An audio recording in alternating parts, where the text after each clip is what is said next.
ఆంధ్రప్రదేశ్ కూటమి ప్రభుత్వ సీఎం గారు గౌరవనీయులైన చంద్రబాబు నాయుడు గారికి మా రైతుల విజ్ఞప్తి ఏంటంటే, ఇంతవరకు ధాన్యం డబ్బులు పడలేదు, తర్వాత ఏ క్లియరెన్స్ అవ్వలేదు, అంకెం డబ్బులు పడలేదు, కలర్స్ డబ్బులు పడలేదు, ట్రాన్స్ఫర్ డబ్బులు పడలేదు.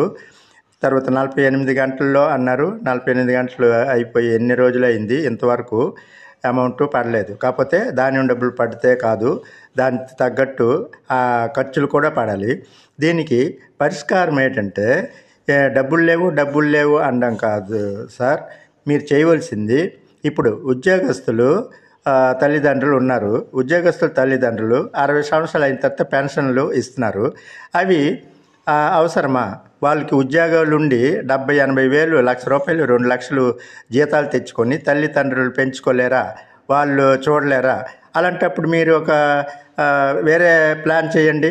వీళ్ళందరికీ ఒక అనాథాశ్రమం పెట్టండి. ఆ డబ్బులతో వాళ్ళు మంచిగా ఈ తల్లిదండ్రులను ఉద్యోగం చేస్తున్న వాళ్ళు వదులుకుంటారా, లేదంటే అక్కడికి ఈ పెన్షన్ వదులుకుంటారా? తల్లిదండ్రులు వదులుకుంటారా, పెన్షన్ వదులుకుంటారా?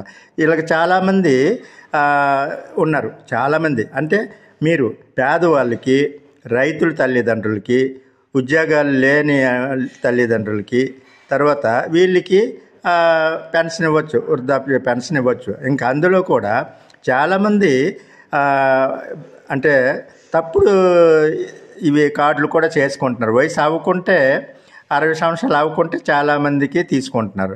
ఇవన్నీ వెరిఫికేషన్ చేసి, మరి బడ్జెట్ ఎక్కడి నుంచి వస్తుంది, ఇవన్నీ ఆలోచించి ఉద్యోగస్తులు అన్నీ వెరిఫికేషన్ చేసి, ఏ ఇంట్లో అయితే ఉద్యోగస్తులు తల్లిదండ్రులకి పెన్షన్ ఇస్తున్నారో ఇవన్నీ కొద్దిగా ఆఫ్ చేస్తే పేదోళ్ళకి ఇవ్వండి, తప్పులేదు. ఉద్యోగాలు లేని తల్లిదండ్రులకి ఇవ్వండి, రైతులకు ఇవ్వండి. రైతులు ఎంత ఇబ్బంది పడుతున్నారు.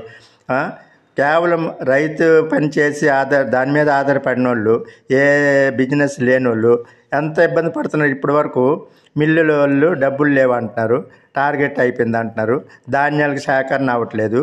ఇప్పుడు కుప్పలు నూర్పు అవుతుంది, టార్గెట్ లేదంటున్నారు. ఈ బ్రోకర్లు ఏమో 1500కి 1400కి అడుగుతున్నారు. ఇవన్నీ ఎన్ని ప్రాబ్లమ్స్. ఇవి కొద్దిగా పట్టించుకోండి సార్. మీరు కూటమి ప్రభుత్వం వచ్చిన తర్వాత ఎంతో మేలు జరుగుతుంది రైతులు అనేసి మేము అనుకున్నాం తప్ప, ఈ రకంగా ఇంత ఇబ్బంది అవుతుంది అనేసి మేము ఎప్పుడు రైతులు ఆలోచించలేదు. చాలామంది ఇబ్బంది పడుతున్నారు. ఇది కొద్దిగా ఈ రకంగా బడ్జెట్ సేకరణ చేయండి. తర్వాత కార్డులు కూడా వైట్ కార్డులు అందరికీ ఉన్నాయి. వెరిఫికేషన్ చేసి అవి ఎవరైతే అవి వస్తాయో వాళ్ళకే ఇవ్వండి. అందరికీ అంటే రికమెండేషన్ల మీద కార్డులు ఇచ్చిస్తున్నారు. తర్వాత వీళ్ళంతా వెరిఫికేషన్ చేయకుండా అందరికీ వైట్ కార్డులు ఇచ్చిస్తున్నారు. అదొకటి. చాలా ఉన్నాయి.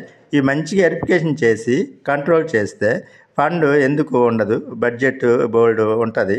మళ్ళీ ఇవన్నీ మరి మా ట్యాక్స్లు పెంచుకెళ్ళిపోతున్నారు, అన్నీ చేసుకెళ్ళిపోతున్నారు, ఏది కంట్రోల్లో ఉండట్లేదు. ఇవన్నీ కొద్దిగా రైతుల గురించి పట్టించుకోండి అని ఎన్నిసార్లు మేము రిక్వెస్ట్ చేసుకుంటున్నాం. ఎన్ని ఇబ్బందులు పడుతున్నాం. మా పిల్లలకి ప్రైవేట్ జాబులు లేవు, గవర్నమెంట్ జాబులు లేవు. ఇది లేక ఎన్ని ఇబ్బందులు పడుతున్నాం అనేది ఆ దేవుడికే తెలుసు అండి.